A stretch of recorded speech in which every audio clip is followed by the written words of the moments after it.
50-year-old Elias Khosana is among the millions of South Africans who depend on public transport.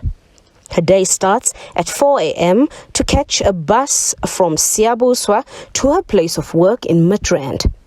In winter months, it's still dark and a risky walk to the bus terminus. From home, I use bus. Then when I get Marabastad, I take a taxi.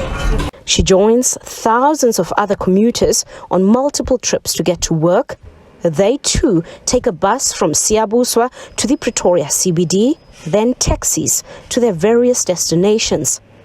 Her monthly bus ticket is just over 1,400 rand.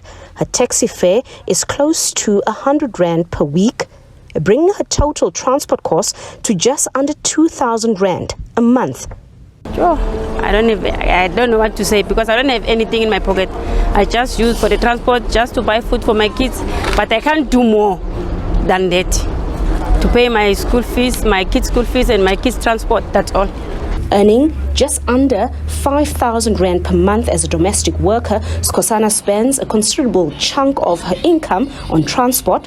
The single mother of three says the expected hike in public transport costs will cripple her financially. So I lose my job that I was working 2020 when the COVID started. So from there I was not working. I started working this year. So that the things went up, anything went up. So I can't afford it, but because I want to work for my kids to raise up, I just try to work.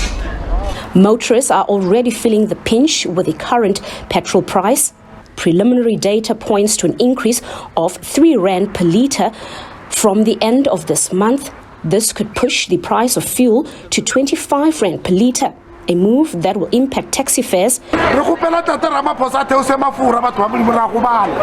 industry is pleading for government intervention.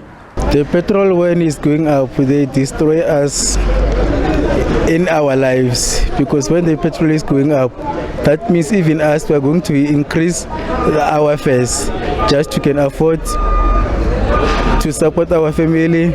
As the owners, they have to pay for their cars. If they don't increase their fares, they're going to take us their cars back, and even us, we're going to lose the job. And for low-income earners like Khosana, this means even harder times ahead. They're gonna make the things difficult for me because the food is expensive, the transport expensive, and I don't get enough money for that. Another taxi commuter shares her frustrations. It will affect me because of what? I'm a single parent. And then I have to use a taxi each and every day to go to work.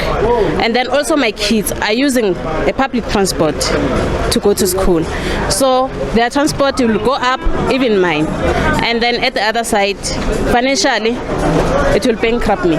As anxiety levels rise among motorists and public transport users ahead of the expected fuel hike, civil society and opposition parties have also urged government to find speedy solutions to the steep fuel price. There are fears that the tough economic period may lead to another wave of unrest in the country. Under normal circumstances, commuters, especially those who rely on taxis, would rather turn to rail services when the high petrol price badly affects public transport costs. But with the country's rail services in almost complete tatters, there's definitely no alternative for desperate commuters such as Khosana and million others who rely on buses and taxis. Patricia, Visagie, SABC News at the Kloofsig station in Pretoria.